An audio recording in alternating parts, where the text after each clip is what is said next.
Amigo ligado no nosso Bandeira Quadriculada na versão extra, que você acompanha diariamente tudo o que acontece no Rally Dakar. Hoje nós tivemos a especial 2, que foi pela cidade de Al-Haj Aneon. Que beleza de nome, hein? Beleza, é uma maravilha. Estou aqui ao lado do César Augusto para a gente falar em relação ao que aconteceu na etapa e também na geral, que teve mudanças bastante grandes em praticamente todas as categorias, desde os carros, desde as motos, até, né, a última categoria, que é os caminhões. Né? Então nós tivemos mudanças profundas e algumas curiosidades interessantes que deixamos passar ontem, mas que também nós vamos falar hoje aqui também, para você ligado em todo o Brasil, porque o Brasil, por incrível que pareça, fez uma segunda especial muito boa. E a gente vai falar isso também nessa edição de hoje. Estou lá aqui do César Augusto. E aí, César, tudo bem? Boa tarde, bom dia, boa tarde, boa noite, ouvintes do Bandeira Quadriculada, tudo bem? E vamos pra porrada. Bom, vamos lá então, começando pelas motos que nós tivemos nesta segunda etapa. Lembrando que nós temos um brasileiro que disputa esta categoria, o nosso querido Barrocal. Perrocal, rapaz. Barrocal, né? Ele que é de Florianópolis, em Santa Catarina, que é um dos... Ô, terra boa. Ei, beleza, hein? Ele que é um dos três... Ele que é um dos três que estão brasileiros disputando a categoria. Depois nós vamos já falar dos carros que também tem brasileiro na parada. E muito bem, aliás. Mas tivemos aí a vitória na etapa do Brent, que é pela KTM, com o Sunderland em segundo, o Quintelella em terceiro. Não é Quintanilha, é Quintanilha. É Quintanilha. É Quintanilha, rapaz. Não é... É Pablo Quintanilha. Como assim? É que é chileno. E no espanhol, quando você tem dois L's, é som de J. Ah, verdade. Aí nós temos a quarta posição. Olha só, dois argentinos. Os irmãos Benavides. Em quarto lugar, o irmão mais novo do Benavides e o irmão mais velho do Benavides, a quinta posição. Kevin Luciano. Exatamente. O sexto lugar, o Barreda. Em sétimo lugar, o Correjo Firmino, outro chileno, pela Honda. Os dois pela Honda. Depois o Winker em oitavo lugar. E o Soderhand em nono. E o Schurz na décima posição. Não é...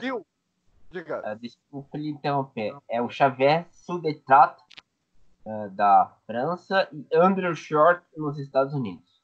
Isso aí. O Brasil, que está representado pelo nosso queridíssimo o Barrocal, ele chegou nesta etapa, essa segunda etapa, deixa eu ver aqui se consigo... Não, ele chegou na 97ª posição. O que é interessante, porque ele estava numa situação pior ontem. Não, ontem ele chegou em 85º. Piorou de ontem para hoje. Piorou de ontem para hoje. Mas pelo menos está ali. Tipo... Não, no geral, é que aí tem uma diferença. No geral, ele avançou uma posição, de 90º para 89º. Porque é bom explicar para a galera que está em casa, né? Você tem a combinação de resultados. Dos resultados, né? Contando todos os tempos das especiais. Cada especial, ou seja, juntando a especial de ontem com a especial de ontem, aí se faz uma conta para tirar a média. Exatamente, para que tenha a classificação geral. Bom, vamos lá, César, para falar sobre os motos, o que teve de destaque, a maior mudança, diga pra gente. Olha, o destaque foi a vitória de Rosbrand. Você acredita de onde ele vem? Da Lituânia, da Estônia. Não é. Sabe qual é o país do Rosbrand, meu amigo? Pera aí, André, Uau. vou ter que parar a gravação. Porque tá. Deixa eu parar a gravação. Porque tem gente na porta. Peraí. Muito bem, então, vamos lá, César, para a gente poder analisar, então, a parte primeiro das motos, o que teve a maior mudança, a maior situação que nós tivemos até aqui. A vitória do Rosbrand, acredite, você sabe onde ele nasceu? Acredite, ele nasceu na Botsuana. Tu conhece a Botsuana na África, rapaz?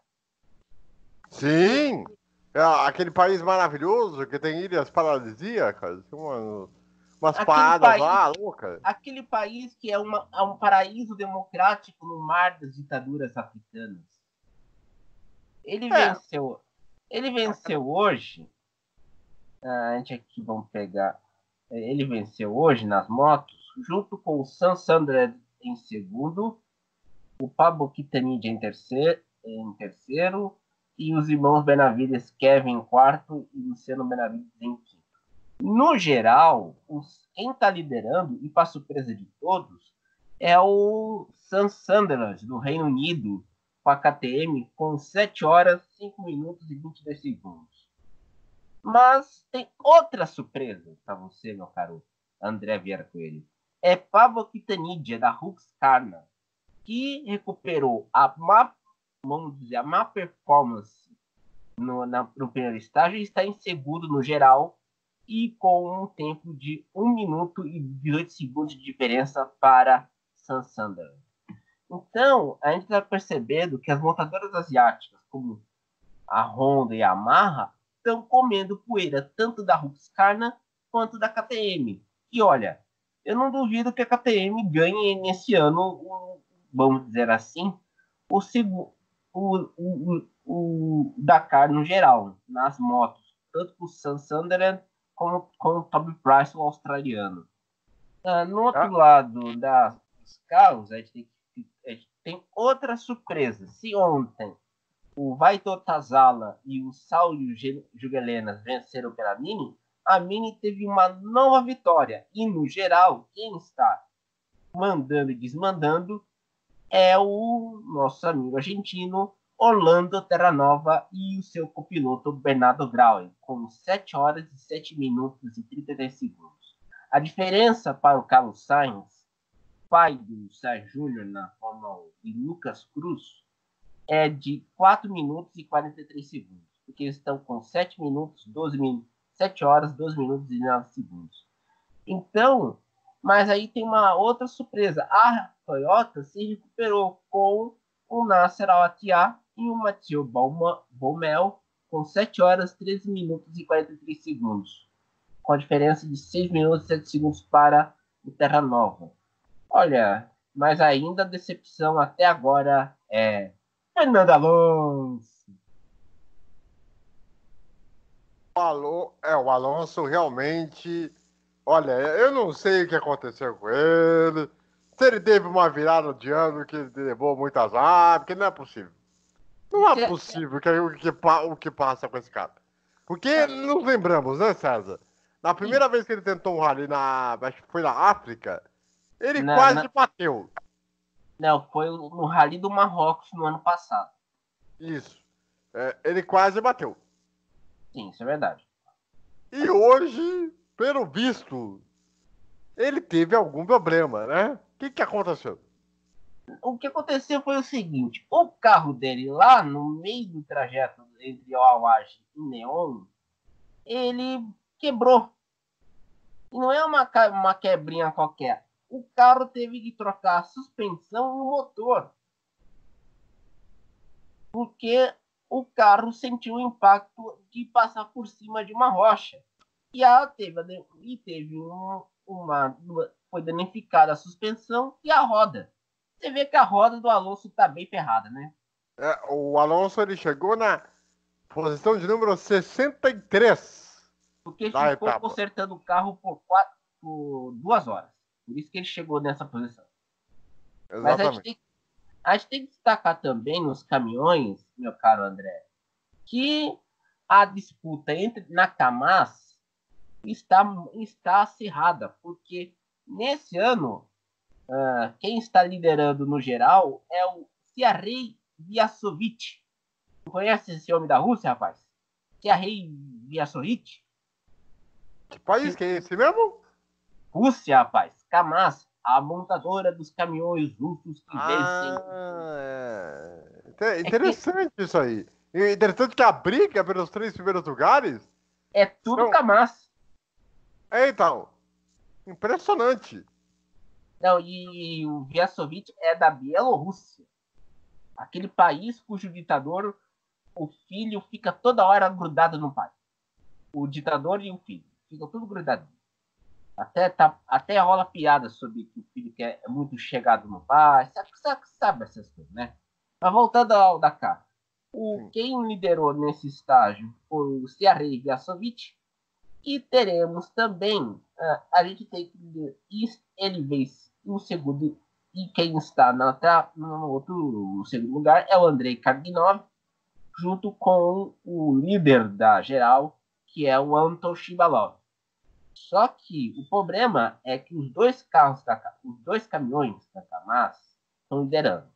E não estão deixando, vamos dizer assim, o Wi-Fi que não passa na toba, dar Iveco com o piloto tcheco Janusz Van Kasteren. E junto com o outro 5 segundos com o Matin Masik. Esses são os dois que é o companheiro do Van Kasteren. E com um detalhe curioso, né, só para uma acrescentação, as 10 primeiras posições, todas elas de europeus. Europeus e as 2 primeiras da Kamaz. Enquanto o Nikolaev está com, vamos dizer assim, está em 4º lugar com o Kamaz, sendo que nas últimas 3 Dakars, 3 edições, quem venceu vamos dizer assim, a categoria caminhões foi a Kamaz, com o Nikolaev. E olha que pela primeira vez, tanto o Vyasovich quanto o Shibalov estão disputando com bom desempenho. E aí tá tendo um problema para o Nikolaev. Não entendo. E olha que o caminhão Kamaz, o deserto, e aí tem aquela má fama do carro russo que não aguenta o calor, aguentou bem. E tá dando um pau na Iveco. Agora, nos protótipos, olha, o Brasil começa a ter uma evolução importante. E já a gente vai explicar por quê. Primeiro nós tivemos aí o Chile com o Lopes Contardi, isso. Não é da Contardi, é equipe Contardi. Can AM, que é da equipe Can AM, né? Não, é Canan e é o Francisco Chaleco Lopes Contardi, que venceu o segundo estágio hoje, com a diferença de 10 minutos para o segundo. O Haldenbach em segundo, isso na etapa, né? Na etapa. O Jones em terceiro, o Odio Lopes em 4º lugar, o Curi em 5º, o Karamin em 6º, o Courier o 7º, o Drepes o 8º, o Lemarre em 9º, e olha só que maravilha, Brasil! O Reinaldo Varela junto com o nosso querido Gujomin na 10ª posição. Bom, vamos explicar o que aconteceu ontem, que a gente não falou aqui, né, que eu só fui saber depois. Né? Sabe por que ele teve aquele tempo de quase 2 horas ontem? Né? Foi porque eles simplesmente tiveram um problema na caixa de direção. Ou seja, popular volante. Exatamente. E aí, ele não sabia o que ia fazer e tal. E aí o Jomin, né, o Gustavo Jomin, chegou e falou assim pro Varela, olha, eu tenho uma solução aqui. Vamos botar chave de fenda. E eles botaram a chave de fenda. E foram assim até metade dos 319 quilômetros de ontem. Pra você ver como é que é o negócio. E foi um esforço físico absurdo para controlar o carro, para controlar a chave de venda, para não sair dali. Foi um negócio, uma tensão enormíssima. E com detalhe, para grudar a chave de fenda na caixa de direção no volante, tiveram que usar durex. Sim, foi um negócio, foi numa garra impressionante. E aí hoje, provavelmente já com o volante novo, né? Uh, eles conseguiram aqui o 10º tempo na etapa. Como é que eles estão no geral, hein, César? No geral, acho que estão. Eu vou ver isso agora. Porque lembramos, tem a junção dos tempos, né? Uhum. Para poder chegar à posição no geral. Olha, no geral, a gente está vendo aqui na pontuação. O Reinaldo Varela está na 26ª posição. Muito bom. Para quem estava numa posição complicada, ó, já está na 26ª com 11 horas, 5 minutos e 31 segundos. Diferença de 2 horas, 44 minutos e 10 segundos. Olha, ele tirou muito diferença, hein? Não, e não é só que tirou muita diferença. O problema, vamos dizer assim, vamos dizer assim, dos quadriciclos ou dos protótipos, que lá é SSB, é você fazer bom trabalho. Tem uma diferença. Temos que fazer uma correção, meu amigo. No geral, você sabe que não é a Kamaz que está liderando nos caminhões. É uma fabricante da Bielorrússia, a MAS. Olha só. É uma Porque temos que explicar, né? Temos que explicar, né? Uhum. Você tem junção de tempos, se faz uma conta. Isso. E Se somos tempos das duas etapas e o que define a posição é a diferença para o vencedor da etapa. E isso vai sendo para a terceira, para a quarta, eles vão aumentando essa conta para poder. Vão fazendo a conta e fazendo tudo. Olha, meu amigo, não sei não, mas eu tô vendo aqui o que tem de russo dominando o geral dos caminhões, meu amigo. Não sei não, hein? Porque até a Trata tá dando um cacete na Iveco. A Iveco tá em 8º lugar. A Impeco que tem até uma boa tradição nos campeonatos de caminhões de pista, né? A Iveco tem uma boa tradição, você lembra dela, da Fórmula Truck, antes da divisão, ou na Copa Truck. Mas eu não sei. Eu não sei, porque tá dando o Janusz Van Kasteren da Holanda, junto com o Darek Rodewaal da Polônia e o Márcio Snyder da Holanda. A gente não pode falar Holanda agora, é Países Baixos. Tá sabendo, né? Não podemos falar Holanda agora. Por quê? Porque para fazer uma campanha de reposicionamento turístico. Mas aí vai ficar estranho, né? Porque, tipo, normalmente a gente fala campeonato holandês, né? Uhum. Agora, você falar campeonato dos Países Baixos. Não, o nome vai ser Países Baixos. O gentílico que continua holandês. Porque tem que explicar. Tem duas províncias no Países Baixos que se chamam Holanda. A Holanda do Norte e a Holanda do Sul. Aí, como todo mundo chama Holanda, o governo holandês fez uma campanha e falou: o nome oficial é República dos Países Baixos. E daí vai se chamar Países Baixos. Olha, vai demorar para eu acostumar com isso, viu? Não, o holandês vai continuar. O que vai mudar só você chamar de País Baixo. A gente vai ter que tirar aquela piada do País Baixo na zona do saco escrotal e falar do País Baixo da Holanda, da zona do Meretriz. Sim. Agora, vamos então fazer aquele balanço positivo e negativo desta segunda etapa. César, vamos lá. Qual foi o positivo e o negativo? acho que o positivo foi a massa nos caminhões com o Viasovic, o Pavel Haranin e o Antônio Zaparachonachanka. Então, eu acho que esse que é o positivo. O negativo, para mim, eu acho que ainda vai ser o Alonso, porque ele tá tomando pau dos carros. E é tipo, como a gente lembrar aqui, né, André? O Alonso, vamos dizer assim, com a Toyota, a gente pode pegar aqui, tá numa posição muito ruim. Não tá nem entre os 10 primeiros na geral e nas etapas.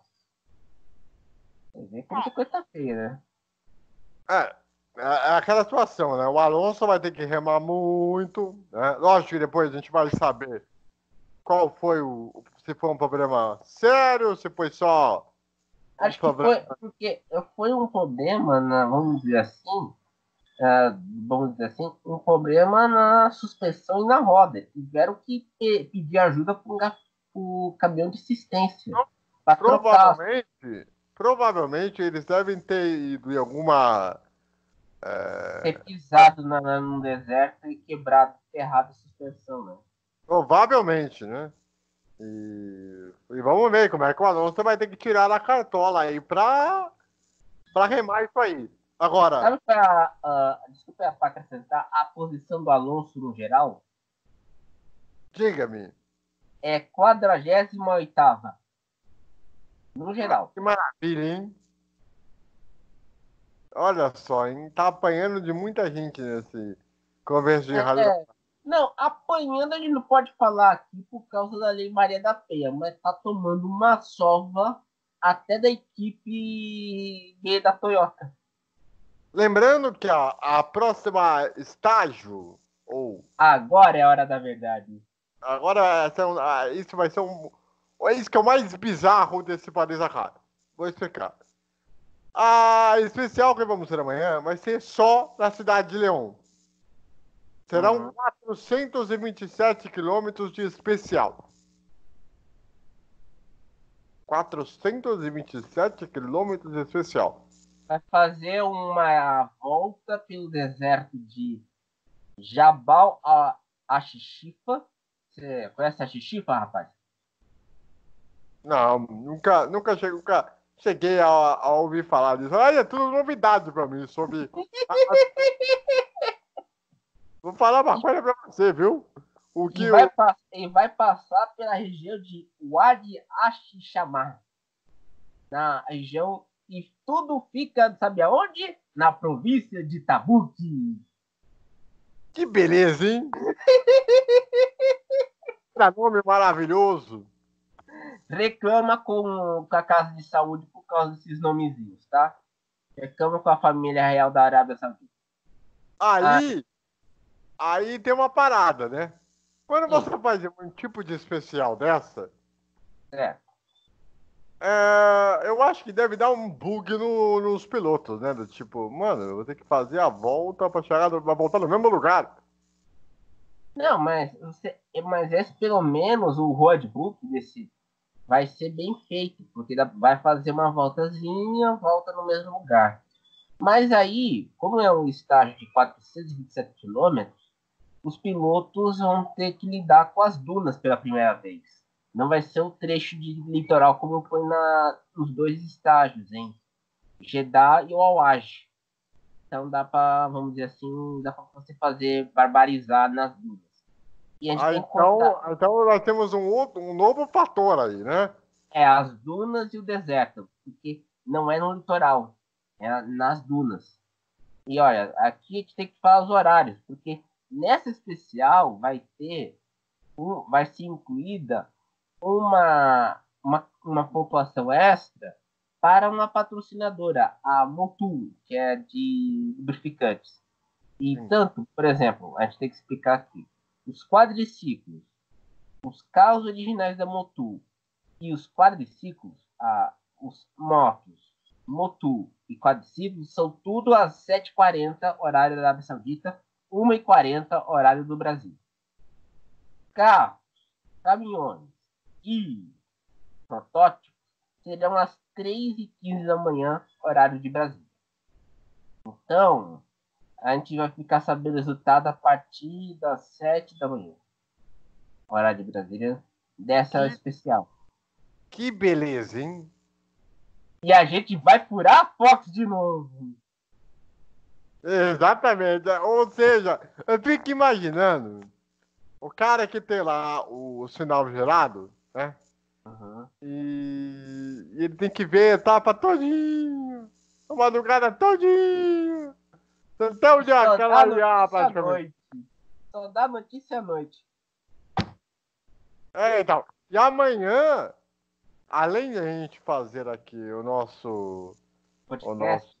nosso, falando do estágio 3, eu e o César aí já vamos fazer um convite para você em casa aí. Para quem quiser acompanhar na Rádio Viteira, vamos estar na Copa São Paulo de Futebol Júnior. Com o São Paulo em ação amanhã, 9h30 da noite. Então, assim, além dessa questão do Rally Dakar que estamos fazendo diariamente, terça e quarta-feira, nós vamos estar juntos também na Rádio FT com a Copinha. Ou seja, vamos estar em jornada dupla, Brasil. Porque aqui é trabalho. Aqui nós começamos o ano trabalhando. O que, como diria o Muricy Ramalho, aqui é trabalho. Então, Não, e não é amanhã. só isso. Diga. Aqui é trabalho e aqui ó, a gente é nós dois sozinhos nas nossas casas. Ou seja, a gente pode ter que atender o porteiro, atender o parente que vem trazer bicicleta, Sempre tem. pegar encomenda do correio. Sempre Aqui tem, tem dessas aí, né? tem Mas, dessa, mas aqui a gente honra o nosso trabalho, meu amigo. Aqui é diferente. exatamente. Então, deixa eu fazer o convite para vocês de novo. Amanhã, nós vamos estar fazendo aqui a gravação especial, que vai ao ar no meio da tarde.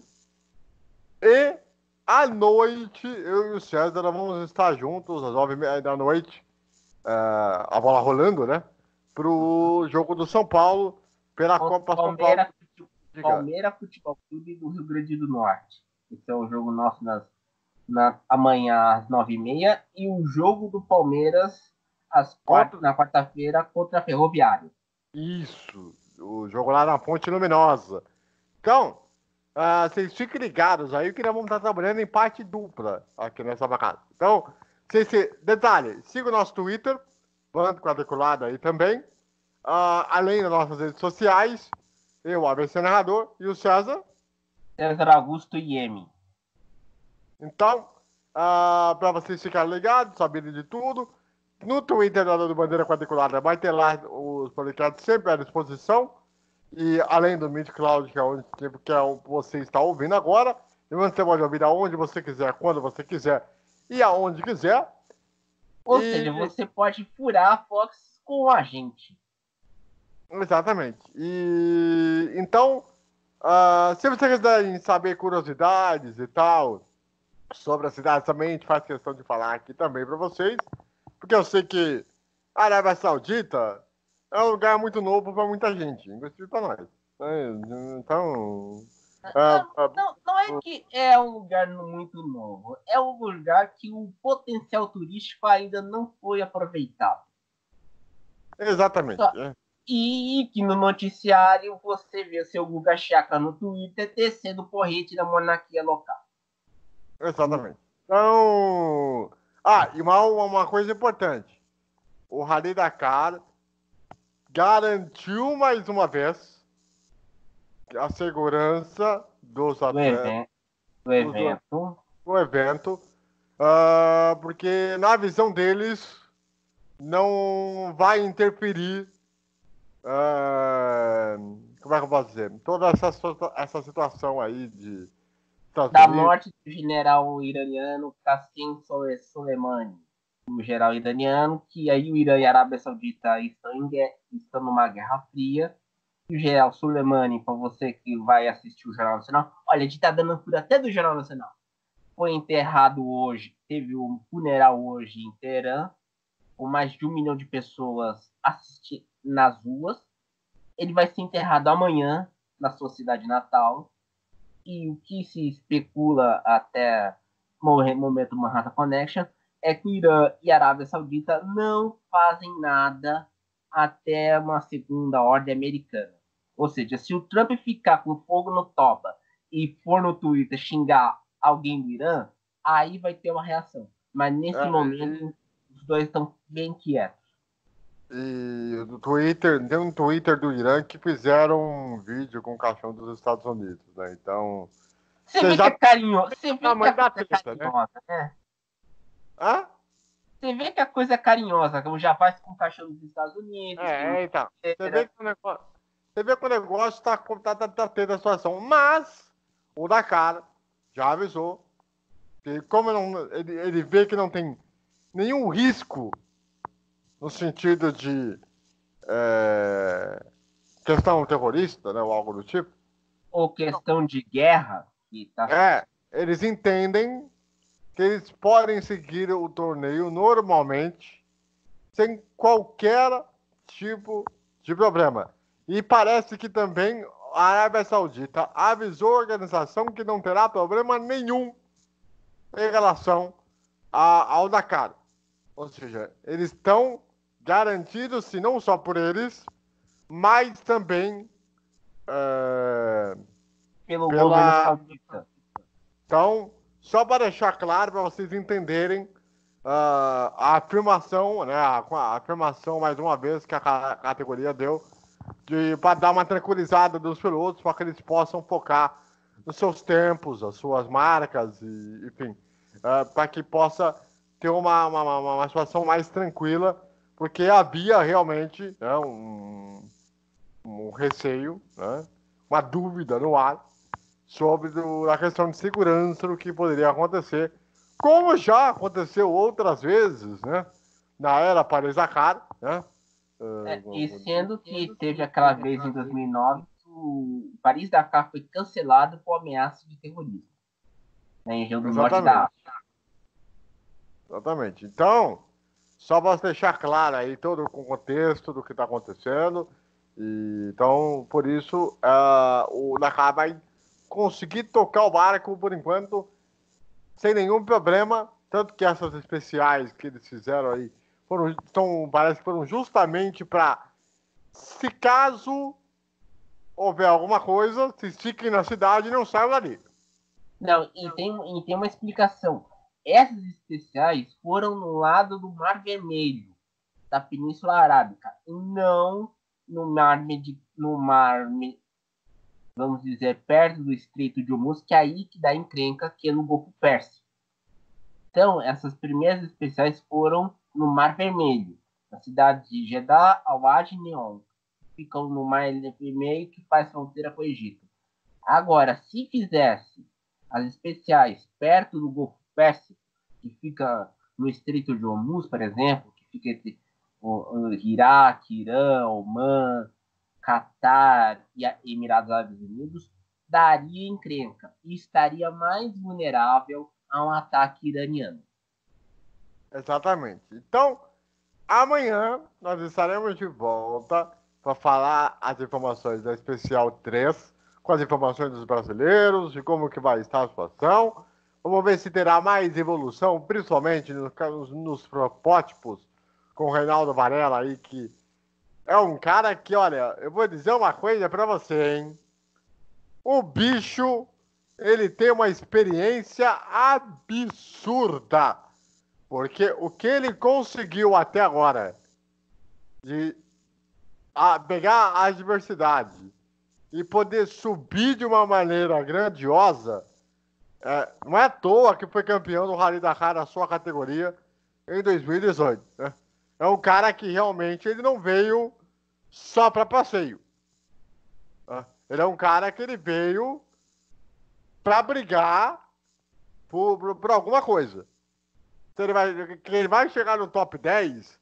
Se hoje ele conseguiu um top 10 nessa etapa e já está em 16º no geral, você imagina o que ele pode conseguir fazer daqui para frente.